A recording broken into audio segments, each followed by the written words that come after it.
اپنی ذمہ داری سمجھ کر ان کو اللہ کا تعارف کراتے.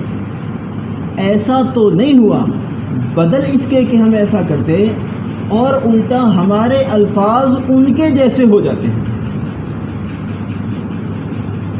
ہمیں کہنا چاہیے، مثال کے طور پر ہم یہ کہنا چاہتے ہیں کہ اللہ کرے گا، ہم کہتے ہیں یا تو انہی کی بھاشا میں بولنے لگ جاتے ہیں، انہی کے دیوتاؤں کے نام بولنے لگ جاتے ہیں، یا اگر بہت کرم فرمایا اپنے اوپر تو کہتے ہیں جی اوپر والا کر بہت کرم کیا. ہونا تو چاہیے تھا ہم یہ کرتے کہ اللہ کرے گا،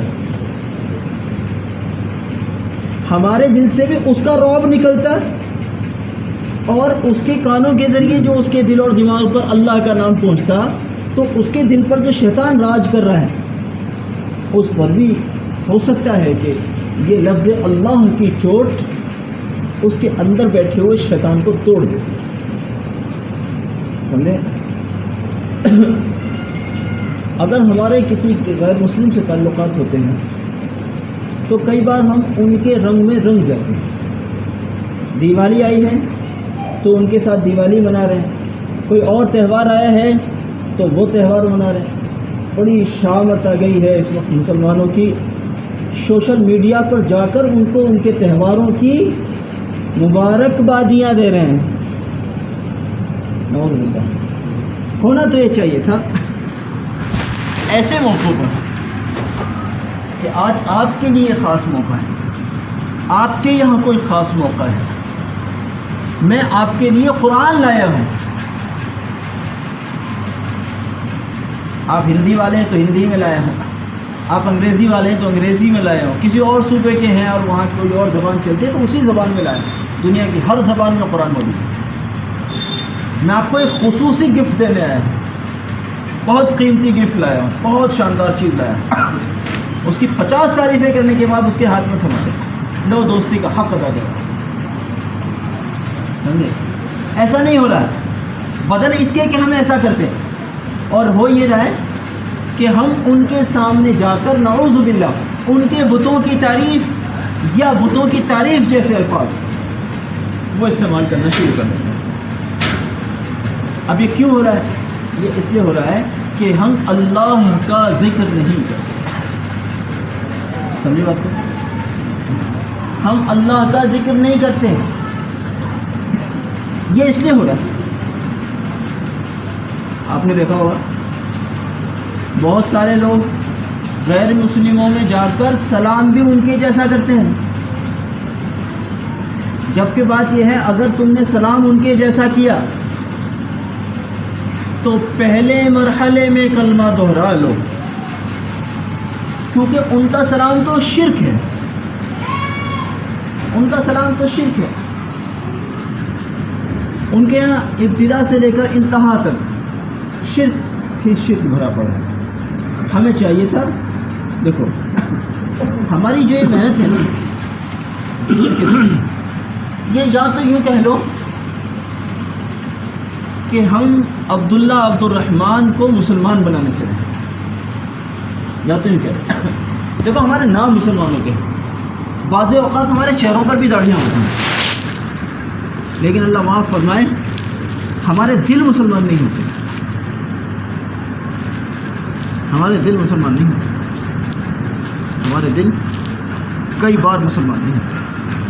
یہ جو ساری کوشش ہو رہی ہے جس کے لیے آپ کو یہاں بلایا جاتا ہے جمعرات میں، یہ اس لیے ہو رہا ہے کہ جس طرح سے ہمارے چہرے مہرے مسلمان بن گئے ہیں ایسے ہمارے دل بھی مسلمان بن گئے. اب اس کی پہچان کیا ہے؟ ایک بہت موٹی سی بات بتاؤں.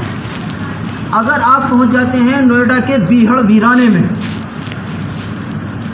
ویرانہ اس لیے کہہ رہا ہوں کہ اس جگہ کو ویرانہ کیوں نہ کہوں جس جگہ اللہ اکبر کی صدائیں بھی سننے کے لیے کان ترس جاتے ہیں، اس جگہ کو ویرانہ کیوں نہ کہا جائے. آپ پہنچ جاتے ہیں فرید آباد اور گڑگاواں کے علاقوں میں، وہاں جا کر اگر آپ کو میری بات سنیں، میں آپ ہی سے مخاطب، اگر وہاں جا کر ان ویرانوں میں جا کر ان کفرستانوں میں جا کر اگر آپ کو آپ کی داڑھی پر شرم آنے لگے اگر کفار کے مجموعوں میں جا کر اور ان کی مرکزی جگہوں پر جا کر اگر آپ کو اپنے مسلمان ہونے پر شرم آنے لگے، یار یہاں تو میں اکیلا ہی داڑھی والا، یہ تو سارے تلک دھاری ہیں، یہ تو سارے ایسے ہیں، یہ تو سارے ویسے ہیں، اب یہاں تو میں اکیلا ہی داڑھی والا ہوں، اگر وہاں جا کر آپ کو اپنے داڑھی رکھنے پر شرم آنے لگے تو یہ سمجھ لینا کہ آپ کا دل مسلمان نہیں بن سکا، آپ کا چہرہ مسلمانوں جیسا ضرور ہو گیا لیکن ابھی دل مسلمان ہے۔ اس دل کے مسلمان ہونے کی نشانی کیا ہے؟ جب ان مجموعوں میں آپ جائیں، ان مجموعوں میں جا کر آپ کو رونا آنے لگے، اللہ تیرا کیسا کرم ہے، یہ لوگ جو تجھے جانتے ہی نہیں ہیں، اللہ تیرا فضل ہے کہ تو نے مجھے ایسا بنایا کہ میں تجھے جانتا، اس بات پر رونا آنے لگے کہ شکر ہے اللہ تعالیٰ کا کہ میں اللہ کو جانتا ہوں، اور افسوس ہے کہ یہ لوگ اللہ کو نہیں جانتے۔ غیر مسلموں کے حالات کو دیکھ کر اس پر فخر نہ کرو، یہ بیماری ہے ہمارے ہندوستان کے مسلمانوں کی، ہم غیر مسلموں سے اتنا زیادہ متاثر ہو چلے ہیں کہ ہم ان کی خرابیوں کو بھی خوبیوں کے ساتھ بیان کرتے ہیں، دیکھو ایک ہم ہیں، ہم یوں یوں یوں یوں کر رہے ہیں، ایک دیکھو وہ ہے، دیکھو وہ کیا کر رہے ہیں۔ اس کا مطلب یہ ہے ہم اپنے نظام سے عدم اطمینان کا اظہار کر رہے ہیں، بہت خطرناک بات ہے، یہ چھوٹی سی بات نہیں ہے، یہ بہت خطرناک بات ہے، اور یہی چیز ہے جو آگے چل کر اللہ نہ کرے کہیں نسلوں کے ارتداد کی وجہ نہ بنے، یہی چیز ہے۔ پہلے عظمت نکلتی ہے، پھر تحقیر آتی ہے، پھر دوسروں کی رغبت اندر آتی ہے۔ پہلے عظمت نکلی، اسلام کتنا عظیم ہے یہ عظمت نکلی، پھر غیروں کے یہاں جا کر شرم آنے لگی، یار یہ تو سارے ایسے بیٹھے، میں ایسا بیٹھا ہوں، شرم آنے لگی، اور پھر اس کے بعد جب اپنے اوپر شرم آنے لگی تو کوئی تعجب نہیں ہے کہ اللہ تعالیٰ ہدایت کے دروازوں کو ہمارے دل پر کہیں بند نہ کر دے، اللہم بارک۔ اور جب ہدایت کے دروازے بند ہو جائیں گے پھر صریح طور پر شرک یا کفر کا عمل کر رہا ہوگا، ذرہ برابر احساس نہیں ہوگا، اور یوں کہہ رہا ہوگا یہ ہندوستانی بھائی چارے والی تہذیب کا تقاضا ہے، میاں تم ملاؤں کو کیا پتا، تم ملاؤں کو کیا پتا، یہ ہندوستان کی گنگا جمنی تہذیب کا تقاضا ہے۔ ہندوستان کی گنگا جمنی تہذیب کا تقاضا یہ بالکل بھی نہیں ہے کہ آپ گنگا پر جا کر گنگا رام بولیں اور جمنا پر جا کر جمنا رام بولیں، یہ بالکل نہیں ہے، بلکہ ہندوستان کی گنگا جمنی تہذیب کا تقاضا تو یہ ہے، اگر گنگا جمنی تہذیب کی بات کرتے ہو تو اس کا تقاضا تو یہ ہے دیکھو ایک بزرگ ابھی میرا خیال ہے 1-1.5 سال پہلے ان کا انتقال ہوا، بہت بڑے عالم تھے لکھنؤ کے، میرے ساتھ بڑی شفقتیں تھیں ان کی، اللہ تعالیٰ انہیں غریب رحمت فرمائے، کافی مولانا سالم صاحب کے سینئر یا جونیئر ساتھیوں میں سے تھے، یا تو ان سے تھوڑے سے 1-2-3 سال بڑے تھے یا 2-3 سال چھوٹے تھے، میرے ساتھ بڑی شفقتیں تھیں۔ ان سے ایک مرتبہ پوچھا زمین کا حق کیا ہے؟ دیکھو سنو، تمہیں شرم آ رہی ہے کہ ہم غیر مسلموں میں آ گئے، ہم نے داڑھی کیسے رکھ رکھی ہے، ہم اپنی داڑھی پر غیروں میں گئے، یہاں جا کر شرم آ رہے ہیں۔ انہوں نے کہا زمین کا حق یہ ہے کہ اس کو باطل سے پاک کر دیا جائے، اس کو باطل سے پاک کر دیا جائے، یہ زمین کا حق ہے، یہ زمین کا حق ہے۔ برائیاں، کفر، شرک ہے نا، اللہ کی دشمن چیز ہے،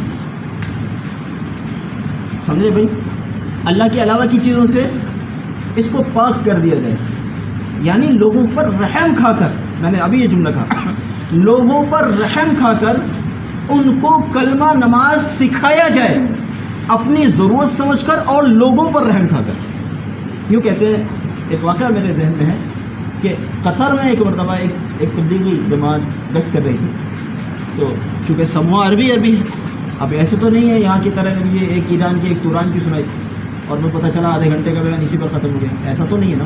لکھے پڑھے لوگ ہیں, شریعت کو بھی سمجھتے ہیں, قرآن روزانہ ان کے سامنے ان کی زبان میں ہے. تو جو متکلم تھے انہوں نے ایک حدیث جو صاحب نکل کر آئے ان کے سامنے ایک حدیث پڑھی. بھائی حدیث میں ہے بلیغوا عنی ولو آیا. وہ کہا کہ وہ آدمی توجہ سے نہیں سن رہا تھا, لیکن جیسے اس کے سامنے یہ حدیث آئی کہا کیا کہا آپ نے, ذرا دوبارہ کہیے کہ بھائی بلیغوا عنی ولو آیا, یعنی اس کا مطلب یہ ہے کہ جو ایک بات بھی آپ جانتے ہو اسے دوسروں تک پہنچاؤ. تو جب اس نے دوبارہ سنی اور دوبارہ ان کو سنائی گئی تو وہ بندہ رونے لگا. کہنے لگے کہ آپ پہلے سے کہاں تھے. میرے دوستوں میں سے یا میرے ساتھیوں میں سے, میرے ساتھ رہنے والوں میں سے ایک یہودی تھا. یہود اور نصارہ ہمارے دوست نہیں ہو سکتے, لیکن چلیے خیر کہ میرے ساتھیوں میں سے یا میرے کاروباریوں جو بھی اس کا طریقہ تھا کہ ان میں سے ایک یہودی تھا اور اس کا انتقال ہو گیا, اور میں آج اس کو خواب میں دیکھتا ہوں کہ وہ آگ میں جلتا ہے اور مجھ سے گہار لگاتا ہے کہ میں تیری وجہ سے جہنم میں جل رہا ہوں. اگر تو نے مجھے اسلام کا تعارف کرایا ہوتا تو شاید میں جہنم میں نہ جل رہا ہوتا. ایک آدمی 20 سال سے ہمارا پارٹنر ہے, اس کو کلمہ تو کیا ہم پڑھاتے ہیں, اس کو ہم اسلام کا تعارف بھی نہ کرا سکے. اس کا مطلب یہ ہے کہ اسلام ہمارے دلوں کے اندر داخل ہوا ہی نہیں. ہمارے لوگوں کو یہ غلط فہمی ہو گئی کہ روزہ نماز کا نام اسلام ہے. یہ غلط فہمی ہو گئی. روزہ نماز تو اسلام کے ارکان میں سے ارکان ہے. یہ تو اسلام کے ارکان ہیں. سمجھے بھائی, اگر ایک آدمی پوری زندگی نماز پڑھ رہا ہے اور دوسرے کام نہیں کر رہا تو یہ اس کے لیے کافی نہیں ہے. اس کے لیے کافی نہیں ہے. دوسرے ارکان اور احکام جو بتائے گئے ہیں وہ بھی اس کو کرنے ہوں گے. اور ایک بہت بڑا کام یہ ہے, دیکھو اب کیا ہو رہا ہے, ہم نماز تو پڑھتے ہیں مگر نماز نہیں پڑھتے.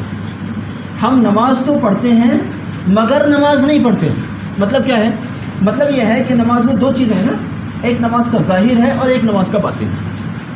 نماز کا ظاہر بہت اچھا ہے ہمارا, بہت اچھا ہے, ہاتھ بھی بالکل اسی طریقے سے اٹھیں گے, ہاتھ بندھیں گے بھی بالکل اسی طریقے, بلکہ اس میں مناظرے ہو جائیں گے اور اس پر حق اور باطل کے فیصلے کر دیں گے. تم نے یہاں ہاتھ باندھے لہٰذا تم اہل باطل, اور تم نے یہاں ہاتھ باندھے تو تم اہل حق اور فلاں فلاں فلاں. جبکہ ایسا نہیں ہے, ایسا نہیں ہے. تو ہاتھ باندھنے پر مناظرے ہو جاتے ہیں, لیکن جب سر سجدے میں رکھا ہوا تھا, اللہ معاف فرماوے زبان پر سبحان ربی اعلیٰ تھا, لیکن غلطی سے ایک مرتبہ بھی اللہ کا خیال دل سے نہ گزرا. سر اللہ کے سامنے رکھا ہوا ہے, زبان سبحان ربی العظیم یا سبحان ربی الاعلیٰ کہہ رہی ہے, لیکن غلطی سے ایک مرتبہ بھی اللہ کا خیال دل سے نہ گزرا. کوئی بچوں کے پاس پڑا ہے تو کوئی دکان کے پاس پڑا ہے تو کوئی دوستوں کے پاس پڑا ہے تو کوئی کہیں پڑا ہے تو کوئی, غلطی سے ایک مرتبہ بھی اللہ کا خیال دل سے نہیں گزرا. کیوں نہیں گزرا؟ کیونکہ اللہ کے ذکر کے ذریعے سے اپنے دل کو بنایا نہیں. سمجھے بھائی, اللہ کے ذکر کے ذریعے اپنے دل کو بنایا نہیں. اب ایک بات بتاؤ, چاروں طرف شیطان اپنی مٹر کشتیوں کے ساتھ گشت کرتا پھر رہا ہے, اور اس ماحول میں اللہ اللہ کہنے والے لوگ اللہ کا نام لینے سے شرمانے لگے, تو اثر کس چیز کا ہوگا؟ اللہ کے نام کا یا شیطان کے نام کا؟ نتیجہ یہ ہے کہ مسجد کے دروازے پر گھر ہوگا لیکن نماز کا موقع نہیں ہوگا.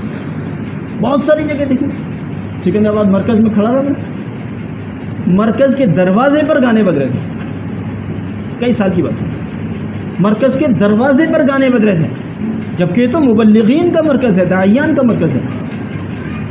کیوں ہو رہا ہے ایسا؟ دل نہیں بنا. اس لیے بھائیوں, یہ جو مجلسیں ہیں ان میں ذکر کرنے کرانے کا بنیادی مقصد یہ ہے کہ ہمارا دل بنے.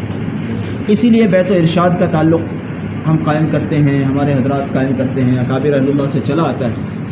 لوگ اللہ والوں سے جا کر بیعت کرتے ہیں, اللہ والے لوگوں کو اللہ کے ساتھ جوڑنے کے لیے لوگوں کو بیعت کرتے ہیں, انہیں کلمہ نماز سکھاتے ہیں. میں آخری بات کہہ کے بات کو ختم کروں. نماز سیکھنے کا مطلب یہ بالکل بھی نہیں ہے دیکھو سنو میری بات، نماز سیکھنے کا مطلب یہ بالکل بھی نہیں ہے کہ آپ پر سورہ فاتحہ اور 10-20 صورتیں اور تحیات، درود شریف اور دعائے معصورہ وغیرہ وغیرہ آ گئے. آپ کو غسل کرنے اور وضو کرنے کا طریقہ آ گیا، گویا کہ آپ طہارت والے ہو گئے، پاکی آپ کو آ گئی، اور آپ کو یہ ساری صورتیں اور یہ دعائیں وغیرہ یاد ہو گئیں، رکوع سجدے کے احکام آپ کو یاد ہو گئے، اور آپ نے سمجھ لیا ہم سے نماز آ گئی. میں کہتا ہوں اپنے آپ کو غلط فہمی سے نکالو، اپنے آپ کو غلط فہمی سے نکالو. یہ ہمیں نماز آئی نہیں ہے، یہ ہمیں نماز صرف یاد ہوئی ہے. نماز آنا پوڑے پاپڑ بیلنے کے بعد ہوتا ہے. نماز آنا کیا ہے؟ نماز آنا یہ ہے، حدیث شریف میں 2 درجے بیان کیے گئے ہیں نماز کے. 2 درجے کیا ہیں وہ درجے؟ 2 درجے. پہلا درجہ یہ ہے کہ میں اللہ کو دیکھ رہا ہوں، اور دوسرا اور آخری درجہ یہ ہے کہ اللہ مجھے دیکھ رہا ہے. تیسرا کوئی درجہ نہیں. اگر یہ خیال ہمارے دل میں آتا ہے تو سمجھیے ہم سے نماز آتی ہے، اور ہم ماشاءاللہ سورہ فاتحہ بڑی اچھی سی پڑھ رہے ہیں، بڑے ٹھہر کے مزے لے کے پڑھ رہے ہیں، اور بہت تلفظ کے ساتھ پڑھ رہے ہیں، اور لمبی صورتیں پڑھ رہے ہیں، مگر دل ہمارا موجود نہیں ہے، تو ہم نماز میں نہیں ہیں، ہم نماز نہیں پڑھ رہے. مفتی صاحب سے جا کے فتویٰ لو، مفتی صاحب کہیں گے نماز ہو گئی، لیکن صوفی سے جا کر فتویٰ لو، خانقاہ میں جا کر کسی شیخ سے جا کر فتویٰ لو، وہ کہیں گے نماز نہیں ہوئی. سمجھے بات کو؟ ہمارے حضرت رحمۃ اللہ علیہ تو یہ فرماتے تھے غیر صوفی مفتی کا فتویٰ بھی معتبر نہیں، کیونکہ پہلے دل بننا چاہیے، اس لیے بھائی دیکھو دل کو بنانے کے لیے یہ ہمارے ذکر و اذکار کی مجلسیں ہیں، اس میں ماشاءاللہ حضرات اہتمام سے تشریف لاتے ہیں. پوری توجہ اللہ کے ساتھ ذکر کریں تاکہ دل مومن بنے. دل مومن بنے گا، دعاؤں میں تاثیر ہوگی، نمازوں میں تاثیر ہوگی، ہر عمل میں مطلب تاثیر ہوگی، برکت. ٹھیک ہے انشاءاللہ. اللہ کی طرف متوجہ ہو کر بعض ساتھی